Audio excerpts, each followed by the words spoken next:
Hey everyone, in this particular video we are going to discuss about the relief measures which were recently announced by Reserve Bank of India for the tariff affected exporters.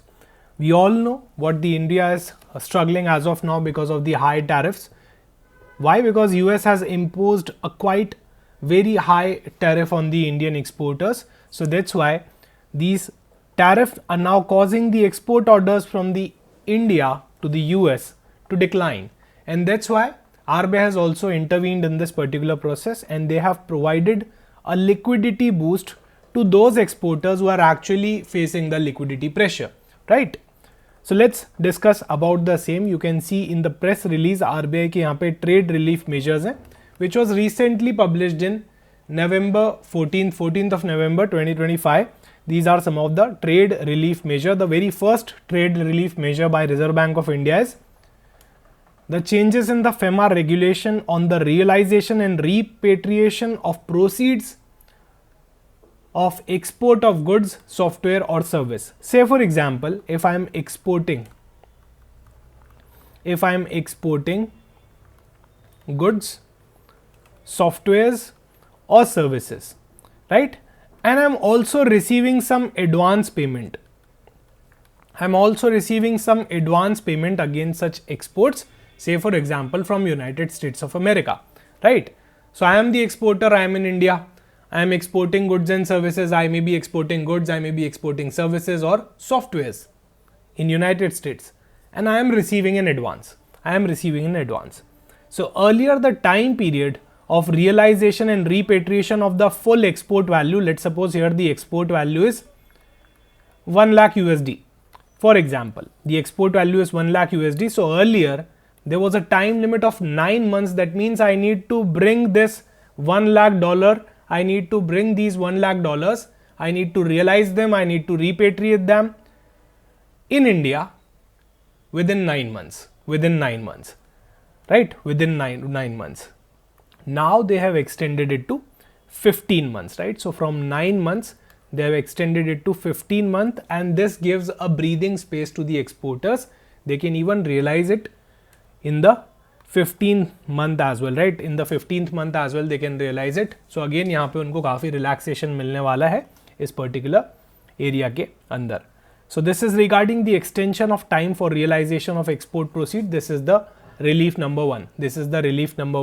Earlier 9 months था, अभी 15 months हो चुका है. So because exporters are facing the global slowdown, they'll be getting more time to receive the payments from the foreign buyers without violating the FEMA regulations. This is the relief number 1. Second relief is regarding the time extension for the shipment after receiving the advance. Say for example, you received the advance. You are the exporter, you received the advance. Now there is a time limit on shipment. Earlier you need to ship the goods within 1 year. From the realization of the advance payment. Now they have extended it to 3 years. And that's the relief number 2. अच्छा, पहले मुझे advance मिलते ही shipment करना पड़ता था. कब तक करना पड़ता था गुड्स का? Within 1 year मुझे उनका शिपमेंट करना पड़ता था. But as of now the time limit will be 3 year. Why? Because in case the supply chain are completely disrupted, the exporters will not be penalized for any kind of delayed shipment. They can make the shipment within 3 years as well from the earlier time period of 1 year.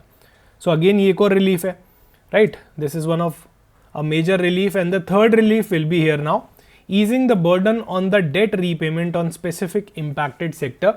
So if you are having any burden related to debt, now debt is a burden, right? Why? Because you need to pay fixed interest on it.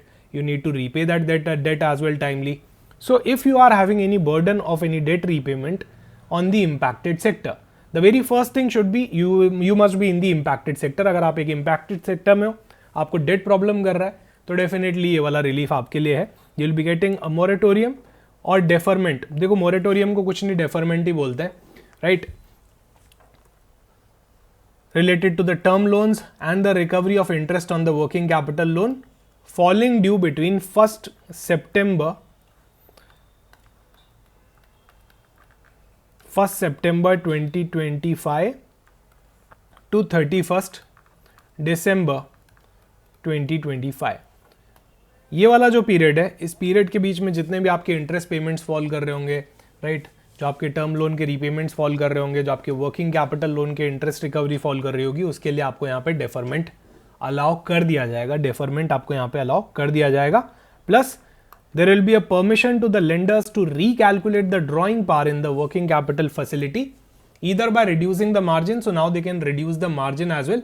There is no pressure of keeping the margins too high, they can reduce it, or the basis reassessment, जो उनके हिसाब से reassessment करते हैं वो करके भी वो यहाँ पे उनको facility दे सकते हैं।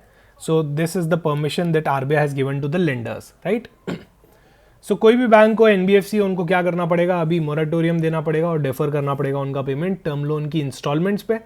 Interest on the working capital loan जो इस पर्टिकुलर रेंज में फॉल कर रही है, तो सबसे पहले तो आपको ये रेंज पता होनी चाहिए, date range, right, you need to know the date range. Now जो इंटरेस्ट होगा फिर क्या होगा, सर उसका डेफरमेंट हो रहा है, मतलब कभी तो you need to pay, it's just a deferment, it's not a cancellation, you need to pay that interest, right, ultimately. So वो अक्रू होता जाएगा, अक्रू मतलब वो बढ़ता चला जाएगा, अपने अंदर ही जमा होता जाएगा, इंटरेस्ट अक्यूमुलेट होता जाएगा। But at the simple interest one more major relief कि आपको कंपाउंड इंटरेस्ट नहीं लगाया जाएगा, आपको सिंपल इंटरेस्ट यहाँ पे लगाया जाएगा, राइट। आपके इंटरेस्ट के ऊपर इंटरेस्ट नहीं लिया जाएगा, बेसिकली आपके प्रिंसिपल के ऊपर जो इंटरेस्ट रहेगा वही अक्रू होता जाएगा। The interest accrued in this period then will be converted into a funded interest term loan. जो भी इंटरेस्ट यहाँ पे कवर हो चुका है उसके लिए आपको एक फंडेड इंटरेस्ट टर्म लोन दे दिया जाएगा, एक और लोन दे दिया जाएगा। Basically it's a kind of separate loan only, जिसको आप धीरे धीरे चुका सकते हो, right, repayable between 31 March 2026 and 30 सितंबर 2026। तो ये एक बहुत ही बड़ा रिलैक्सेशन यहाँ पे मिलने वाला है एक्सपोर्टर्स को, right. So this is the moratorium period and the recalculation of the drawing power. So bank को यहाँ पे रिकैलकुलेशन करने का पावर मिलेगा आरबीआई के through, okay. Next is the relaxation in the repayment of export credit, right. So यहाँ पे आपको जो एक्सपोर्ट क्रेडिट मिलता है, आपको जो क्रेडिट मिलता है बेसिकली उसके पीरियड का एनहांसमेंट हो चुका है, enhancement in the maximum credit period. Earlier you used to get a credit period of 1 year, you used to get a credit period of 1 year, now it is of 450 days, both for pre-shipment and for post-shipment export credit till 31st March 2026। तो 31st March 2026 तक आपको एक साल की जगह 450 days का आपको यहाँ पे क्रेडिट पीरियड मिलने वाला है, both for your pre shipment as well as for your post shipment, है ना। प्री शिपमेंट मतलब अभी शिपमेंट हुआ नहीं है, आपके गुड्स एंड सर्विसेज अब डिलीवर होंगे, और पोस्ट शिपमेंट मतलब आपके गुड्स एंड सर्विसेज डिलीवर हो चुके हैं बट आपकी पेमेंट आने बाकी है, आपके अमाउंट आना बाकी है आपके लिए, right. So again allowing the lender to liquidate the packing credit facility availed by the exporter on or before 31st of August 2025 where the dispatch of the goods could not take place. तो अगर dispatch of the goods नहीं हो पाया है before 31st August 2025 तो यहाँ पे आपको लेंडर्स को यहाँ पे to liquidate the packing credit facility, जो भी आपने गुड्स के लिए फैसिलिटी ली थी, मतलब ये प्री शिपमेंट में आ गया पैकिंग फैसिलिटी, राइट। तो वहाँ आपको लिक्विडेट करने का भी ऑप्शन मिल जाएगा from any legitimate alternate source. मान लो आपको अगर नहीं आपको नहीं वहाँ पे सेल करने का मिला तो आप क्या कर सकते हो, डोमेस्टिक मार्केट के अंदर सेल प्रोसीड्स रियलाइज करते हो उसको सेल करके, राइट, और एनी लेजिटिमेट ऑल्टरनेट सोर्स।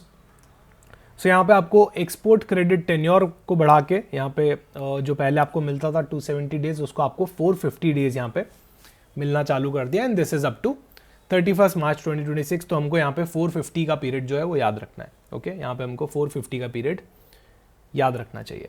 अच्छा, अभी मॉरेटोरियम पीरियड आपको मिल रहा है, तो क्या आपका जो असेट क्लासिफिकेशन है as per the income recognition and prudential norms, right, so क्या ये भी चेंज हो जाएगा आपके प्रूडेंशियल नॉर्म्स के हिसाब से? तो नहीं होगा, आपका असेट जो है वो स्टैंडर्ड असेट ही रहेगा, राइट। बैंक उसको स्टैंडर्ड असेट ही क्लासिफाई करेगा because moratorium periods are always excluded, ऐसा हमने हमेशा क्लासेस के अंदर भी पढ़ा है, राइट। सो ये हमेशा एक्सक्लूडेड होते हैं, तो आपका डिफॉल्ट ही नहीं माना जाएगा, आपको क्लासिफिकेशन में सब स्टैंडर्ड पे नहीं लेके जाया जाएगा, okay. But bank need to make a general provision of 5% against the account where in the default but still classified as standard. तो अगर आपने अकाउंट को स्टैंडर्ड क्लासिफाई कर दिया बैंक ने, if the bank has classified the account as standard as of 31st August 2025 and where the trade relief measures have been extended, जहाँ पे trade relief measures extend किए तो यहाँ पे आपकी प्रोविजनिंग हो जानी चाहिए, और प्रोविजनिंग कब तक हो जानी चाहिए, बाय 31 दिसंबर 2025 तक you need to make a 5% provision year. Now this is nothing but this is done just to safeguard the interest of the bank as well, right, क्योंकि हम उनको स्टैंडर्ड एसेट में रख रहे हैं, सब स्टैंडर्ड में नहीं लेके जा रहे हैं. सो यहाँ पे एड ऑन प्रोविजन की रिक्वायरमेंट डाल दी, that is for the 5%, right. तो यहाँ पे क्या क्या आपके रिलीफ मेजर्स हो गए हैं. सबसे पहला, फेमा रेगुलेशंस के अंदर आपको टाइमलाइन का एक्सटेंशन मिल जाएगा. So earlier there was 9 months that you were getting, now you will be getting 15 months. Okay, आपकी अपनी फुल एक्सपोर्ट वैल्यू आप वहाँ से मंगवा सकते हो 15 महीने के अंदर, ना कि 9 महीने के अंदर. That was the first one. Second one was related to the shipment. अगर आपको एडवांस मिल गया, if you have received the advance, then you can do the shipment even up to 3 years. Earlier it was 1 year. Then again the benefit related to moratorium period. So आपको इस period के बीच में moratorium मिल जाएगा, मतलब आपका जो interest होगा वो सिंपल इंटरेस्ट ही लगेगा, और वो आप बाद में चुका सकते हो as a separate loan. As a separate loan की तरह आप उसको चुका सकते हो, right. This is again a benefit. And the next benefit is relaxation in the repayment of export credit. तो पहले जो आपको 1 year तक मिलता था, वो अब आपको 450 days तक मिल जाएगा, both for pre shipment and for the post shipment credit, right. अच्छा, और प्री शिपमेंट क्रेडिट था आपका, राइट, आपका अभी तक डिलीवर नहीं हुआ था, तो जो भी पैकिंग फैसिलिटी के आपने क्रेडिट लिया था उसको आप क्या कर सकते हो, अगर वहाँ तक आपने नहीं सेंड कर पाए हो तो आप यहीं उसको बेच के लिक्विडेट कर सकते हो और अपना ऑब्लिगेशन सेटल कर सकते हो, right. So this is one more thing. Plus your account will not be classified as a substandard asset. It will remain standard only.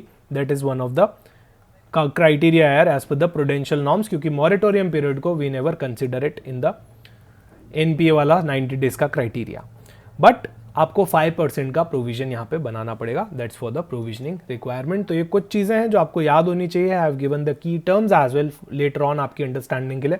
जिन लोगों को मॉरेटोरियम का मतलब नहीं पता हो, या फिर वर्किंग कैपिटल का, या प्री शिपमेंट पोस्ट शिपमेंट का, तो आप PDF डेफिनेटली डाउनलोड कर सकते हो. अगर आप RBI ग्रेड भी 2026 को टारगेट कर रहे हो तो definitely we have a 101 mentorship batch. अगर आप सेबी को टारगेट कर रहे हो तो ये उसका बैच है. Okay, later on you can check out the course as well. Thank you so much, bye bye, take care. ये न्यूज़ आपको अच्छे से पता होनी चाहिए. Okay, it's more of a limit based things, so ये आपके डेफिनेटली एग्जाम के अंदर आ सकती है, right. Bye bye, thank you so much everyone.